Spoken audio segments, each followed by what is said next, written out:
हो रही से बोला लो।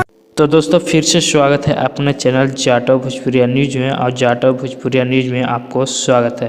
तो जी हाँ दोस्तों, आपको बता दें कि खेसारी लाल यादव और सपना चौहान का यह रील बहुत ही तेज़ी से वायरल हो रहा है। जी हाँ, आपको बता दें कि यह जो कि होली का शूटिंग हो रहा है, आप देख सकते हैं कि इस बार खेसारी लाल यादव का धमाका होली में होने वाला है।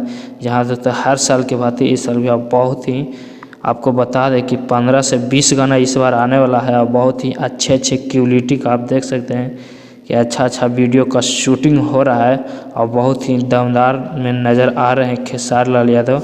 और आपको बता दें दोस्तों कि इस बार बहुत बड़ा खेसारी लाल यादव का धमाका होने वाला है। तो दोस्तों आज के वीडियो में इतना ही, मिलते हैं अगले वीडियो में। अगर हमारे चैनल पर पहली बार आए तो चैनल को सब्सक्राइब करिए, वीडियो को लाइक करिए, शेयर करिए। मिलते हैं अगले वीडियो के लिए। जय हिंद, जय भोजपुरी।